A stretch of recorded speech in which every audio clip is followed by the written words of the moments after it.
எதற்கும் மன அழுத்தம் வராது. மதிப்பெண் குறைந்துவிட்டதா என்ன நடக்க போச்சு, என்ன நடக்க போச்சு?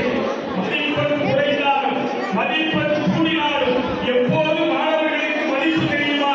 மதிப்பு மிக்க செயல்கள் செய்தால் எல்லோருக்கும் எப்போது மதிப்பு ஏற்படும். அந்த மதிப்பு மிக்க செயல்களை செய்வதற்கு பெண்களுக்கு காமராஜருடைய வாழ்க்கை வழிகாட்டுவதாக அமையும். அந்த அடிப்படையிலே தான் நீங்கள் தயாராகி வந்திருப்பீர்கள். நடுவர்கள் யாரை தேர்ந்தெடுப்பார்கள்? சொன்னதே சொல்றவங்க தேர்ந்தெடுக்க முடியுமா? எல்லாருக்கும் தெரிஞ்ச வரலாற்றை ஒப்பிக்கிறவங்க முதல் பரிசு இரண்டாவது பரிசு சொல்லிட முடியுமா? எதுக்கு தலைப்பு கொடுக்கிறோம்? 6வது ஆண்டாக நடத்துகிறோம். 6 ஆண்டுகளும் வேறு வேறு தலைப்புகள் தருகிறோம். ஒரு இடத்துல கொடுத்த தலைப்பு அதோட இருக்காது. ஏன் தலைப்புன்னு ஒன்று வைக்கிறவங்க? சரக்கு முழுக்கா இருந்தால் விற்க முடியும், இல்லையா விற்க முடியுமா? நம்ம கடையில போறோம்னா நயமான அரிசியா கொடுங்க, நயமான பருப்பா கொடுங்க, நயமான நல்லெண்ணெய் கொடுங்க.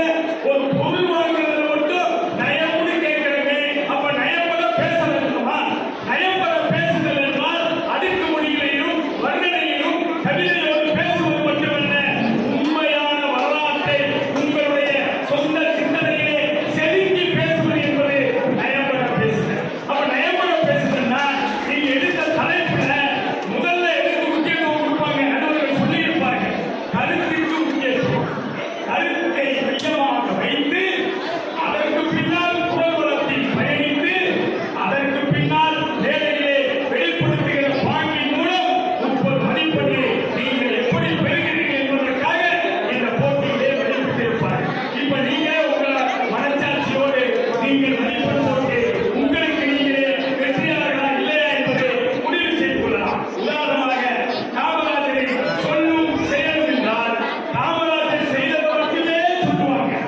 அந்த தலைப்பை எப்படி கொண்டு வந்து காட்டணும்? காமராஜர் என்ன சொன்னார், என்ன பேசினார், பேசினபடி என்ன செஞ்சார், அதான் சொல்லும் செயலும். இன்று சொல்லும்